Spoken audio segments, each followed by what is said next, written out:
Assalamualaikum warahmatullahi wabarakatuh.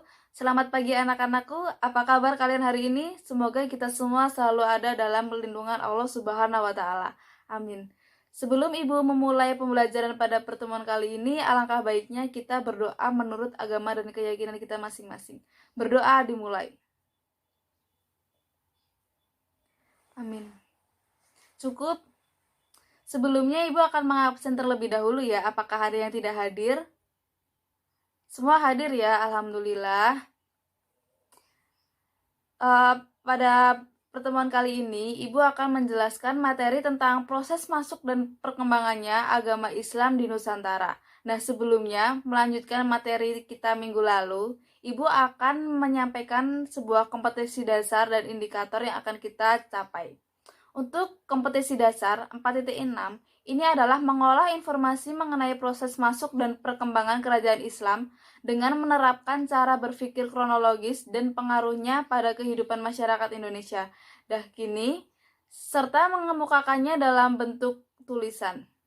Untuk indikatornya 4.6.1 ini mendeskripsikan proses masuk dan proses masuk kerajaan Islam.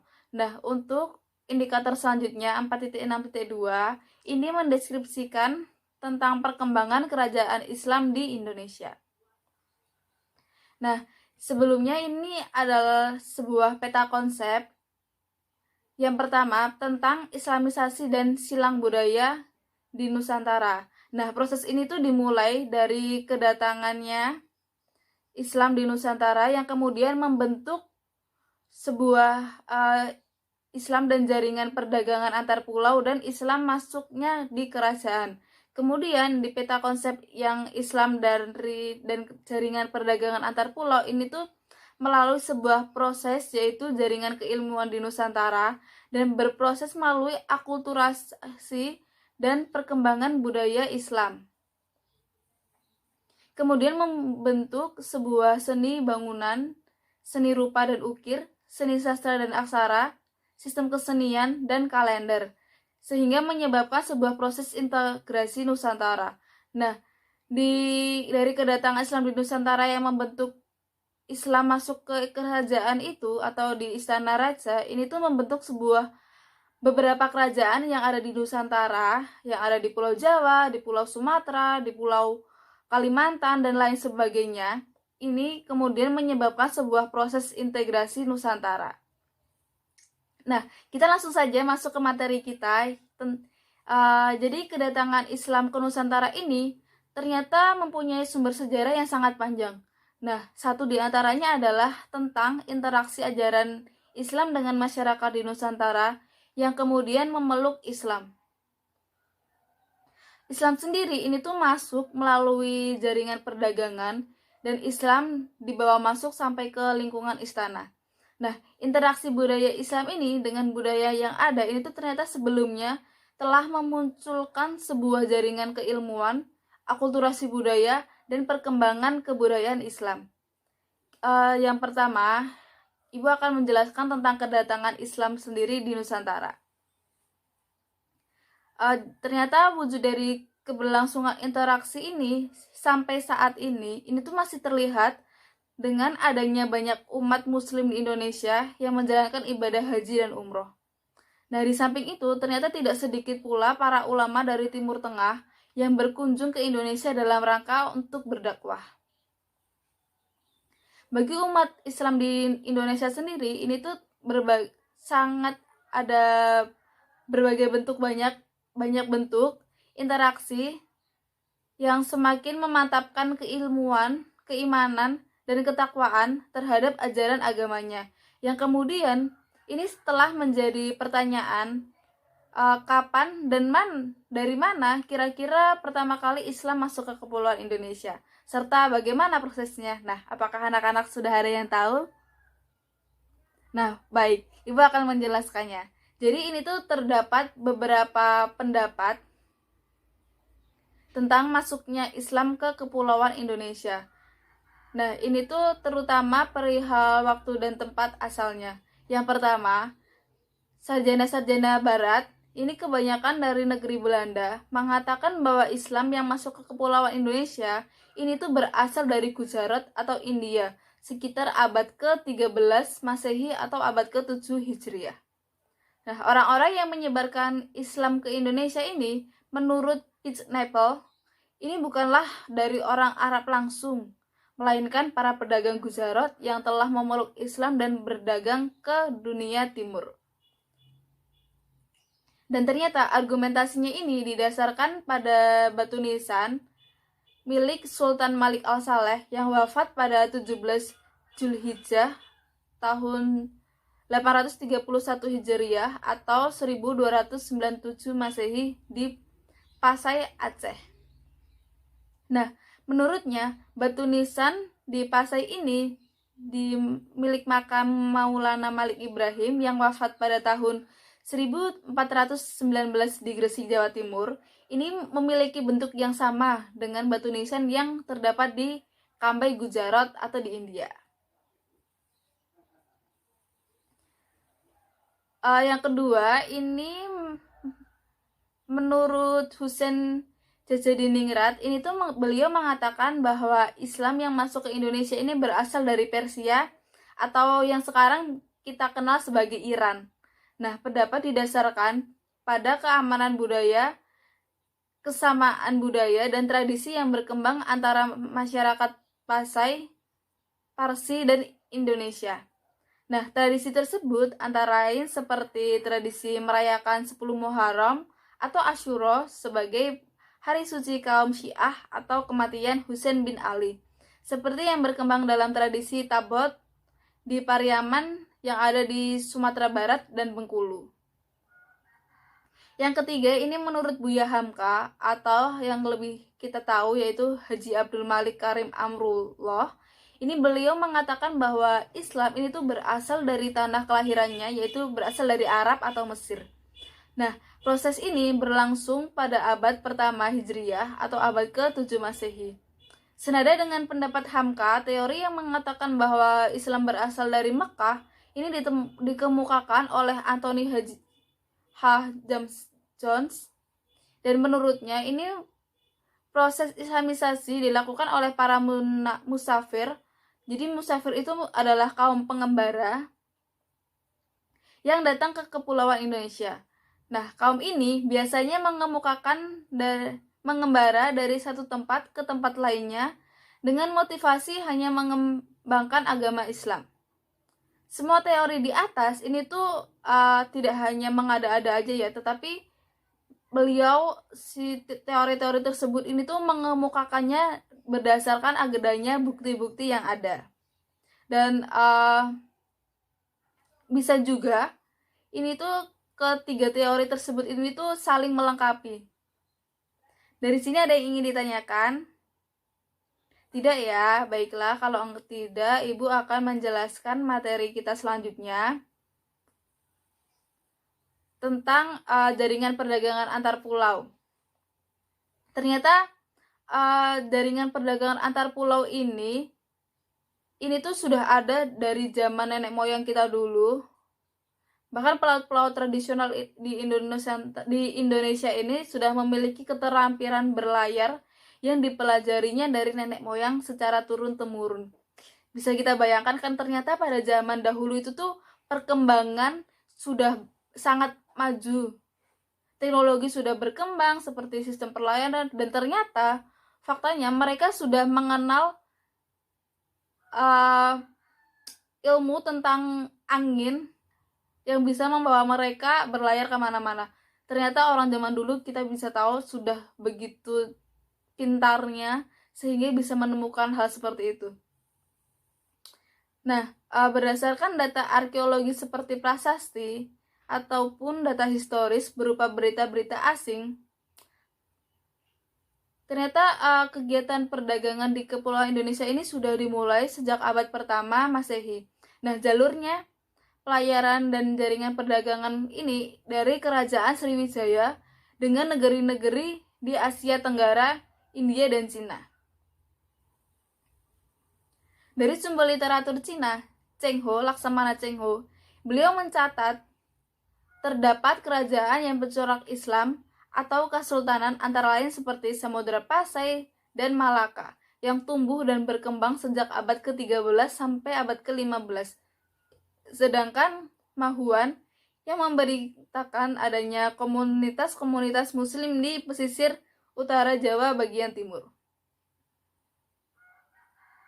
Selanjutnya Ibu akan menjelaskan tentang Islam masuknya ke istana raja atau kerajaan. Yang pertama yaitu kerajaan Islam di Sumatera. Sejak awal kedatangan Islam, ternyata Pulau Sumatera ini sudah termasuk daerah pertama dan terpenting dalam pengembangan agama Islam di Nusantara. Dapat dikatakan demikian, ternyata ketika kita mengingat letak Pulau Sumatera sendiri yang strategis dan berhadapan langsung dengan jalur perdagangan dunia, yakni Selat Malaka. Ternyata sepanjang pesisir Selat Malaka ini dan pesisir barat Sumatera terdapat banyak kerajaan Islam baik yang besar maupun yang kecil. Yang kedua adalah kerajaan Islam di Jawa. Ternyata anak-anak tahu nggak sih kapan dan bagaimana proses Islamisasi di tanah Jawa? Nah, jadi ternyata Islam itu masuk ke tanah Jawa melalui pesisir utara Pulau Jawa. Nah, hal ini dibuktikan karena pada saat itu Laksamana Cheng Ho yang Ibu sebutkan tadi, beliau berlayar dan mendarat di sekarang kita sebut sebagai Semarang. Nah, di Semarang itu ada patung Laksamana Cheng Ho yang berada di sebuah kelenteng, tapi itu tuh kelentengnya itu dulu tuh merupakan sebuah musola. Nah, tapi untuk saat ini jadi tempat wisata. Teman-teman, anak-anak bisa lihat di Google untuk menggali informasinya lebih langsung. Melanjutkan materinya, ternyata bukti sejarah tentang awal mula kedatangan Islam di Jawa ini antara lain ialah ditemukannya makam Fatimah binti Maimun bin Mubatullah yang wafat pada tahun 475 Hijriah atau 1082 Masehi yang ada di Desa Letan, Kecamatan Manyar di Gresik. Nah, dilihat dari namanya ini diperkirakan bahwa si Fatimah ini adalah keturunan dari Hibatullah yang salah satu berasal dari dinasti di Persia. Nah, di samping itu di Gresik juga ditemukan sebuah makam Maulana Malik Ibrahim dari Kasyan atau suatu tempat yang berada di Persia. Beliau meninggal pada tahun 822 Hijriah atau 1419 Masehi. Dan ketika kita berjalan menyusuri agak ke dalam berada di Mojokerto, ini tuh juga ditemukan sebuah banyak ratusan makam Islam kuno. Dan makam tertuanya itu berangka tahun 1374 Masehi. Dan diperkirakan kalau makam-makam ini ialah makam keluarga Istana Majapahit. Berdasarkan informasi ini, tentu kita dapat mengambil kesimpulan bahwa Islam itu ternyata sudah masuk ke Pulau Jawa jauh sebelum bangsa Barat menjajakan kaki di pulau ini. Kerajaan-kerajaan Islam di Kalimantan. Ternyata di samping kerajaan Sumatera dan Jawa, ternyata di Kalimantan juga ada beberapa kerajaan yang bercolak Islam. Ternyata